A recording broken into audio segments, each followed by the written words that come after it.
So I mean, I think one of the problems is with legacy systems is that you need to look, why do you need to keep that data? So we go into customers and we say to them, what have you got? And they say, well, we've not only got the SAP system, but we've got the system before the SAP system and the system before that. They're keeping really old systems, and we've gone into certain customers either in the pharmaceutical or the aerospace business where they've got systems that go back 50 years. So this is like ancient, almost tape-based systems where they need to keep that data. Well, that's fine if they need to keep that data, but surely there must be an easier way to actually keep the data. And I believe there is, with being able to decommission that, putting it up into a hyperscaler like AWS and allowing you to retrieve that data. But for lots of customers, they only need to keep the data for either tax or legislative reasons. So, if I'm a manufacturer of widgets in the UK, then typically, and I only do business with it in the UK, I only need to keep that data, my data, for 7 years, which is my tax requirement for that data. But that customer might have 20 years of data. So really, one of the challenges here is to actually, nothing to do with IT, nothing to do with technology, is going back to the business to try to get the business to explain to you why they need that old data. And this is always the biggest challenge, is go see a financial director and say, by the way, I'm going to just give you 10 years of data or 7 years of data. I'm going to delete the rest. And you see the blood drain from their face, which is, I need that data.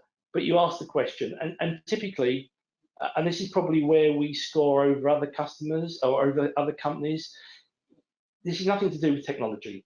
This is having a finance person talk to a finance person about what they need in those legacy systems or even their SAP systems, and convincing them that once we've taken that data over, they can still report on it very easily, but they don't need all of this historical data.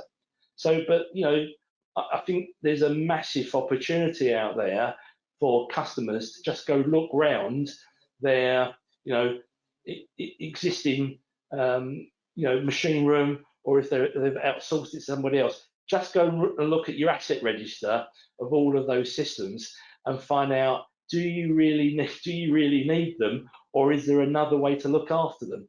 Because in actual fact, the costs of running these, if you can move them, you can use that saving for your new shiny S4 system and moving it on. Whereas it's ridiculous paying all this money for these old legacy systems. To me, it's crazy. People think, oh, again, what I'm going to do is I'm going to decommission that system. I'm going to put it into some, I don't know, SQL Server database, and then I'm never going to be able to report on the data.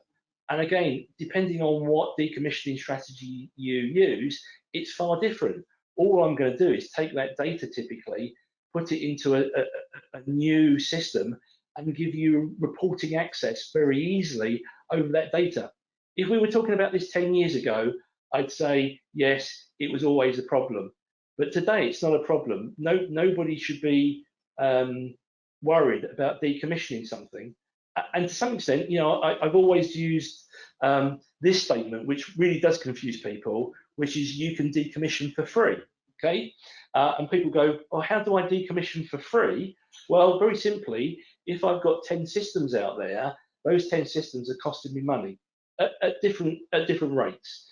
So what you do is you take the most expensive one that you're running today, we decommission that one, we use some of the savings from that one to decommission the second one, some of the savings from that one to do the third one. So in actual fact, you could, if you have a number of systems to decommission, you could do it for nearly free or even free, and we've proved this in the past.